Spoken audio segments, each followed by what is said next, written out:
So Bob, Automobile Magazine named you its very first Man of the Year in 1990 for your contributions to the Mazda Miata. You know, at the time, everyone was talking about small front-wheel drive sporty cars. Why did you think there was room for a small, sporty rear-wheel drive car? Well, I mean, there's really only two kinds of cars. There's RWD, right-wheel drive, and WWD, wrong-wheel drive, which is everything else, including four-wheel drive. The whole idea of the car was, I mean, this sounds dopey. When we were working on it, we knew we had a glass ceiling because we had basically the RX-7. And the last thing in the world we wanted to do was cannibalize our own car. So the two things we decided from our side with the initial proposal was it wasn't going to be rotary and it wasn't going to be anything but rear drive. Just the rear drive gave us a link to the RX-7, but it didn't, have us have to reinvent the wheel. Between the time we started on the project and before the launch, Honda launched the CRX and Toyota had the MR2. In the Miata project, we had a stage where they had a thing called offline go. And it was offline 55, but 5 in Japanese is go. And it was for vehicles that aren't currently in the system. And Japan decided, okay, we'll let you do your little sports car project because the guys in Hiroshima and the guys in the Tokyo office, which was brand new, they wanted to do sports car projects too. So we proposed one, and then Tokyo had one, and Hiroshima had another. And I can't remember who did which, but ours was, of course, front-engine rear drive. The Tokyo car, I think, was the mid-engine one, and the Hiroshima car was front-engine front drive. Philosophically, if you think notchback CRX, you wouldn't be too far off with the front driver. The mid-engine car was very, very close dimensionally to first-generation MR2. I mean, like within millimeters, but looked a little better, and ours was ours.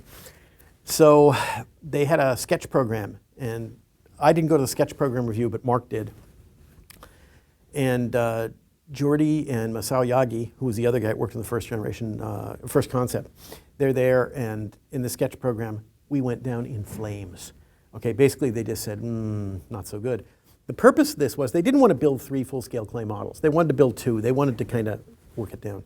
The guy who was in charge of the project at that time, which was this unofficial thing, a guy named Masakatsu Kato, he felt sorry for Mark and for Yagi and for the US organization, so he let us stay in and do the full-scale clay.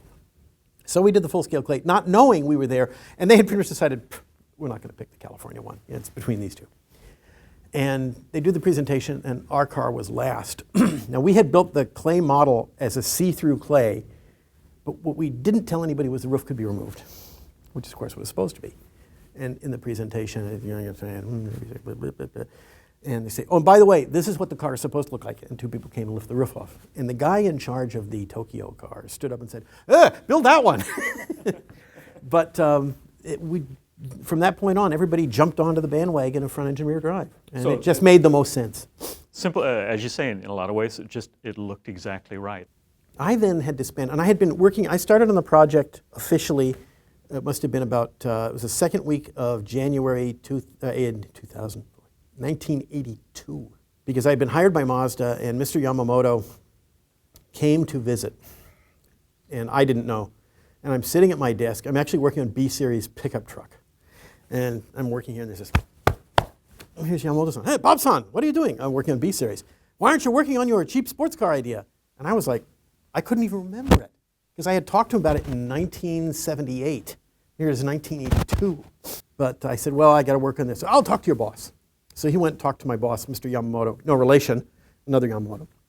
And they had to talk about other things relating to, because at this time, Yamamoto, Kenichi, became president of Mazda, was the head of all R&D, all development. And my boss came back and said, oh, Yamamoto-san says you can work on your light sports car idea, but you have to do it in a certain time because we have other work to do. So you can do it as much as you want before 8:30 in the morning, and you can do it between 12 and 1, and you can do it after 5:30. I was like, okay. So I did. I came in at 6 o'clock in the morning and worked in the car till 8:30. I worked on it during lunch. And just any time anybody came from Japan, I kept, we got to do this. We got to do this. This is such a great idea. And it got to the point that a guy named Shigenori Fukuda from design, who came over for a couple of projects, told Mr. Yagi, I got to get away from Bob. I can't stand hearing about this lightweight sports. He came back as my boss. And Fukuda-san was great. because he caught the bug, I guess, and he became another one of the carriers, you know. And the idea was just to infect as many people at Mazda with the concept as we could. I guess it worked. A great conversation. It's interesting to know that it all started with a conversation in 1978. It took a little time to develop. Just a little bit, yeah. So here it is, 25 years later, almost 1 million cars with the Miata nameplate in circulation. Why is this car still popular? I like to think, and I'm probably wrong, this is maybe just my rationalizing things myself. I like to think because the whole car was conceived and developed with something that's very, very uncommon in the car industry, common sense. It was kept simple. The customer, you could look at the concept and understand it. Okay, there was no interpretation involved. The idea was to make something that everybody would understand. Not everybody's going to like it, okay? If you're a horsepower whore, it's a piece of junk. It's a woman's car. You know, I've heard all of them. But it's a car that's not about going as fast as you can in a straight line. It's about the most miles per gallon you can get going around a corner, okay? And it's a completely different process to approach. And it's, in some respects, you either get it or you don't. And if you don't get it, you never will. But if you do get it, doesn't mean you run out and buy it. But hey, yeah, I get it. I think it was simple. Okay, there was no bullshit about it. It was just straightforward and what it had to be. Nothing really more than it had to be, but nothing less than it had to be. The other idea we had with the car was, we figured, you know, and a very hard thing to learn is that the final designer of any car is the buyer. Okay, so I'd see guys at Miata events who'd put wings on cars, and I don't like wings, but it's nice. Yeah. But it's his car. He can do whatever he wants with it, right?